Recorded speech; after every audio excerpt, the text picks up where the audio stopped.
Lorsque l'on écrit des requêtes, eh bien, il n'est parfois pas possible d'extraire directement le jeu de résultats souhaité en une seule requête.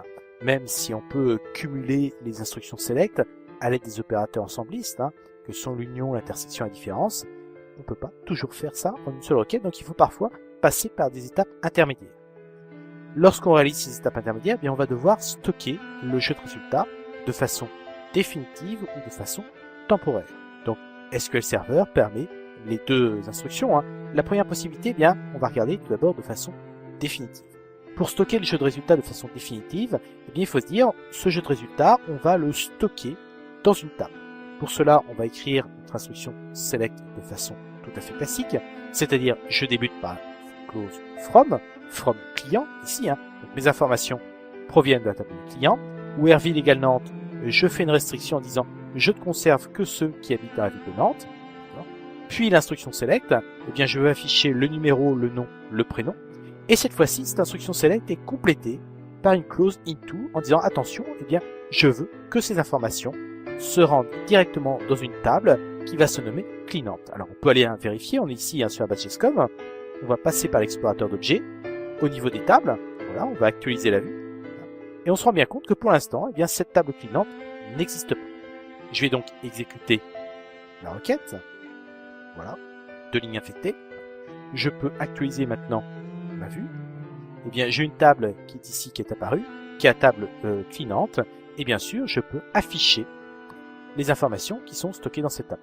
Alors attention, cette table a été créée de façon tout à fait classique. On peut le voir, elle dispose de 2 colonnes, enfin de 3, le numéro, le nom et le prénom, avec un donné de type entière pour le numéro, un varchar de 30 pour le nom, un varchar de 30 pour le prénom. Il a repris les types de données issus de la table du client. Donc là-dessus, il n'y a pas de problème.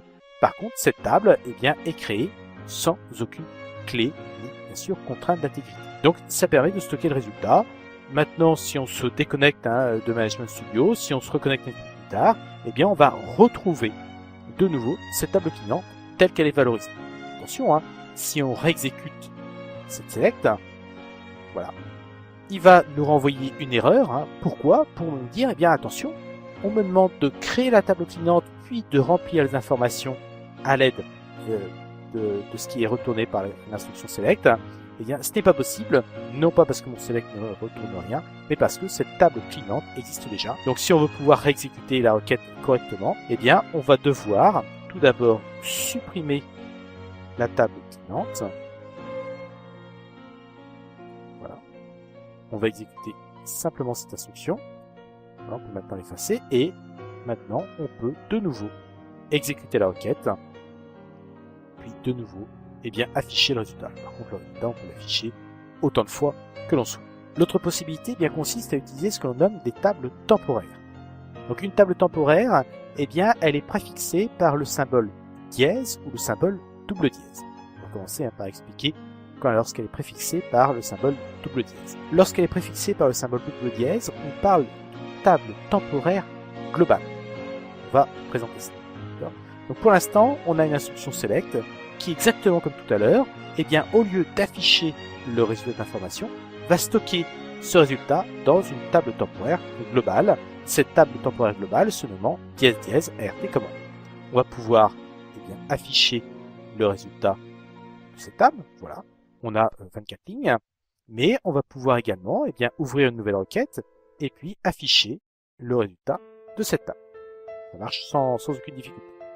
C'est une table temporaire, ça veut donc dire que pour autant, je dois la supprimer dès que je n'en ai plus besoin, à l'aide d'une instruction drop table. Voilà, puis le nom de la table, dièse dièse rt commande. On voit bien qu'il nous propose en aider à la saisie, donc c'est une table qui est parfaitement reconnue par SQL Server. Et une fois que cette table est supprimée, bien sûr, je peux faire autant de select que je veux. Voilà, il me dit que le nom d'objet est non valide. Ici, je peux aller sur une connexion, il me dit que le nom d'objet est non valide. Je vais maintenant changer très légèrement et passer avec une table temporaire locale, c'est-à-dire locale à ma connexion. Je vais donc exécuter mon instruction select, pas de difficulté. Je vais exécuter mon instruction select, pas de difficulté sur cette connexion, tout se passe bien. Qu'est-ce qui se passe?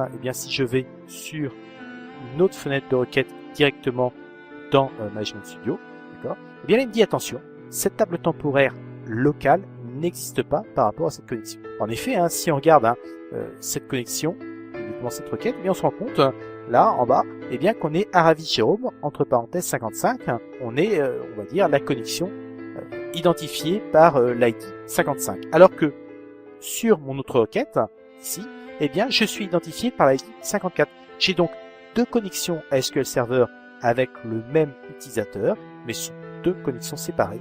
Donc, eh bien, une table temporaire locale à une connexion n'est pas visible depuis l'autre connexion, alors que la table temporaire globale était valable pour tout cet utilisateur. Donc ça, c'est intéressant, quelle que soit la connexion qui est utilisée.